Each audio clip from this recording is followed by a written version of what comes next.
अगदी मे महिन्यापासून ते पूर्ण पावसाळा होईपर्यंत बाजारात सहज उपलब्ध होणारे मक्याचे कणसे, ह्या मक्याची आपल्याला एक रेसिपी करायची आहे, मक्याची भजी। ही भजी खाण्यासाठी रुचकर लागते, एकदा तरी ट्राय करा, तुम्हाला नक्कीच आवडेल। मक्यामध्ये फायबर भरपूर असल्यामुळे पचनास मदत होते। तुम्ही नुसते उकडूनही मके खाऊ शकता, खूप टेस्टी लागतात। पोट भरणारा आणि तृप्त करणारा हा घटक आहे। मक्याच्या कणसाची भजी कशी करायची ती आज तुम्हाला दाखवणार आहे। इथे भजी करण्यासाठी मी मक्याचं एक कणीस घेतलेलं आहे आणि ते व्यवस्थित सोललेलं आहे। त्यानंतर धुवून आता मी त्यातले सगळे दाणे काढत आहे। इथे असे कट करून करून दाणे काढायचे। एका बाउलमध्ये मी मक्याच्या कणसाचे दाणे आहेत ते घेते। आता मी इथे एका मक्याचं प्रमाण दाखवलं आहे, तुम्हाला हवं तर तुम्ही जास्त मक्याचंही सेम मेजरमेंटमध्ये प्रमाण घेऊ शकता। त्यामध्ये कांदा घालत आहे, मी इथे एकच कांदा घातलेला आहे, तुम्हाला हवं तर तुम्ही त्याचं प्रमाण कमी जास्त करू शकता। बारीक चिरून हा कांदा घातलेला आहे मी। त्यामध्ये 1 चमचा आले लसणाची पेस्ट टाकली आहे। आले लसूण घातल्याने जरा भाजीला चांगला स्वाद येतो, म्हणून मी इथे आले लसूण टाकलेला आहे। त्याचबरोबर मी 1 चमचा जिरं टाकलं आहे, जिरं पण चांगलं असतं, जरा घातलं की भाजीला चव येते।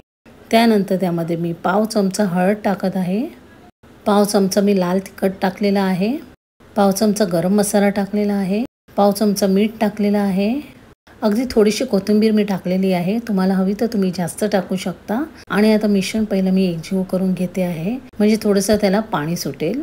मीठ घातल्यामुळे थोडंसं पाणी सुटतं, म्हणून मी थोडंसं मिक्स करून घेते आहे। इथे मी 5 चमचे बेसन घेतलेले आहे।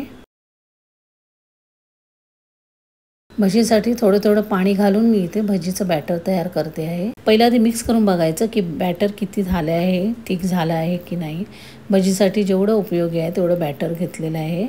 त्यामध्ये मी सोडा घालणार नाही आहे, नॉर्मल करणार आहे। सोडा न घालता ही भजी एकदम चांगली होते।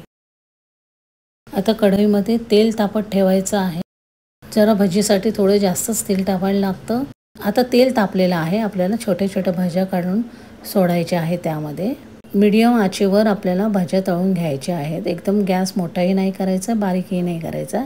गॅस मोठा केलं तर त्या वरून जळल्या जातात, पण आतमध्ये त्या शिजल्या जात नाही, आणि बारीक केलं तर ते तेल खातात खूप आणि नरम पडतात।